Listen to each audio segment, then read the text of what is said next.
အားလုံးပဲမင်္ဂလာပါငိမ့် Discovery Channel မှာပြန်လဲကြိုဆိုပါရစေကျမ်းမာရေးဆိုတာငွေကြေးအများအများအကုန်အကျခံမှရနိုင်တာမဟုတ်ပါဘူး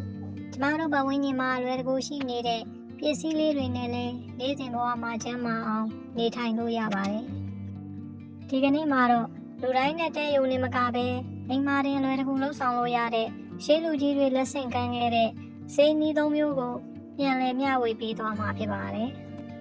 ပထမဆုံးစိတ်နီးကတော့အစာအိမ်လမ်းကြောင်းအတွက်အထူးကောင်းမွန်တဲ့ဂျင်းနဲ့ထညက်စိတ်နီးပဲဖြစ်ပါတယ်အစာစားပြီးရင်ဒိုက်ကဲတာဒီပွားတာဒါမှမဟုတ်အစာမကြေလို့အောင်းတာမျိုးတွေဖြစ်တဲ့ရင်ဂျင်းကိုပပလီထညက်လေးနဲ့ရောပြီးရေလေးချမ်းတောက်တယ်လို့ကြိုတောက်ပေးပါ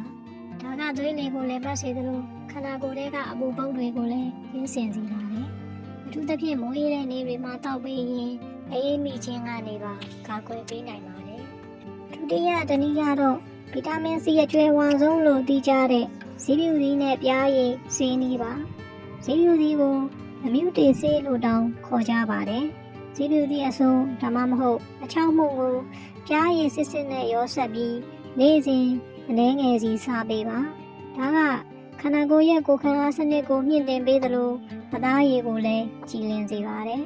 လူကြီးလူငယ်မရွေးစားသုံးပေးလို့ရတဲ့အဖို့တန်စိမ်းနီးလေးတစ်ခုပါပဲနောက်ဆုံးတစ်နည်းကတော့တောက်ဆေးမဟုတ်ဘဲပြင်ပကူထုံးဖြစ်တဲ့ခြေပွားစီလူချင်းမှာ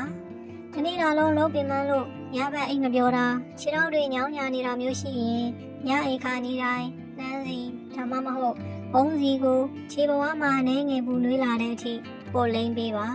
ဒီလိုလုပ်ပေးတာကမျက်စိကြည်လင်စေပြီးဘုံနောက်ကိုအေးချမ်းစေတဲ့အတွက်တိတ်ချိုက်စွာအိပ်ပျော်စေဖို့ကူညီပေးပါလိမ့်မယ်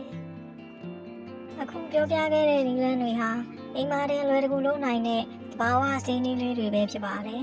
ဒါပေမဲ့ပြင်းထန်တဲ့ယောဂခံရှိသူတွေအနေနဲ့ကတော့အသုံးမပြုခင်ကျွမ်းကျင်သူဆရာဝန်တွေနဲ့တိုင်ပင်မှုမမေ့ပါနဲ့ဦးနော်